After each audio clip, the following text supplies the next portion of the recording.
Nous sommes aujourd'hui à la Tony Parker Adequate Academy à Lyon pour la 4e édition de Sport to Job Lyon. Le concept, vous le connaissez, ou si vous ne le connaissez pas, je vous le rappelle. Équipe d'entreprise avec des collaborateurs et des candidats qui sont intégrés dans ces équipes. On va voir dans chaque équipe un ou deux ouvriers des AT, tout le monde se mélange. Les nouveautés de cette année, on va avoir plusieurs activités sportives. Derrière moi, vous avez le basket fauteuil, forcément avec le Lyon Basket Fauteuil qui nous a rejoint comme l'année dernière. De l'autre côté, on a une activité volley assis et une autre activité qui s'appelle le kinball, un sport très original qui joue à 3 équipes.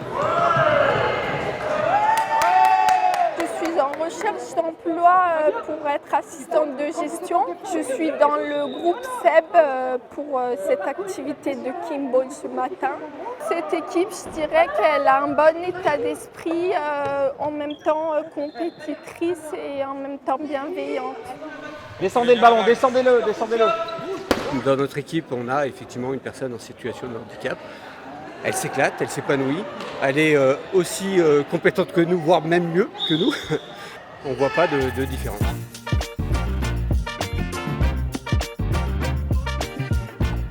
On s'aperçoit qu'au-delà du handicap, on a des bonnes personnes qui ont beaucoup de qualités à faire valoir et qui peuvent largement faire progresser l'entreprise.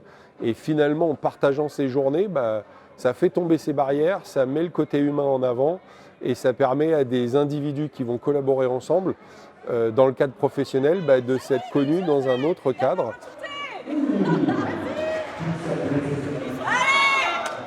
Ça se passe super bien.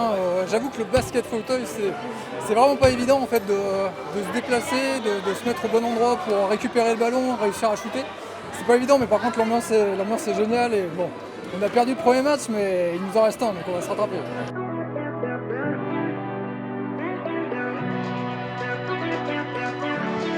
Pour moi, le sport peut tout à fait être vecteur justement d'emploi, puisqu'on peut déceler des potentiels, des compétences, des qualités sur un laps de temps qui est réduit, où il faudrait parfois plus de temps en entreprise ou sur un entretien classique. Et c'est pour ça que je trouve que ce format-là est très original et très intéressant aussi pour casser les codes.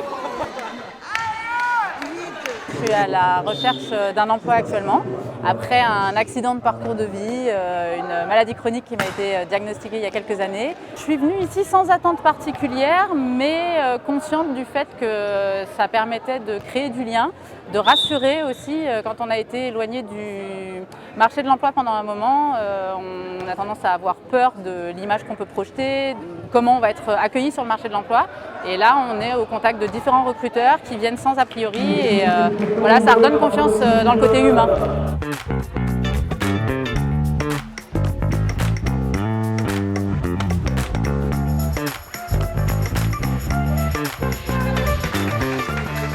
Le blind dating, pour le dire en français, c'est le recrutement à l'aveugle, une rencontre à l'aveugle. Il n'y a pas de CV, on est vraiment sur une rencontre humaine et sur un échange qui va se faire l'un comme l'autre avec entre guillemets le même obstacle, c'est-à-dire d'être à l'aveugle. Donc on démarre avec un début d'entretien où les recruteurs et les candidats ont les yeux masqués, ont un bandeau sur le visage. Au bout de 10 minutes, ils enlèvent les masques et ils continuent l'entretien donc sans masque. Un métier, Là, les deux personnes avec qui je viens de faire l'entretien, j'avais échangé avec elles ce matin, sans savoir que j'allais recevoir un entretien cet après-midi. On a parlé de tout, on a parlé de sport, on s'est vu dehors. Donc la glace était en quelque sorte déjà brisée. Il y avait déjà ce côté un peu valeur en commun, déjà des choses vues ensemble, et ça permet de rentrer beaucoup plus vite dans le vif du sujet. Le concept, il est vraiment génial. Il y a des gens de différents milieux, différents niveaux de handicap, et je trouve que mêler tout le monde ensemble, c'est super enrichissant.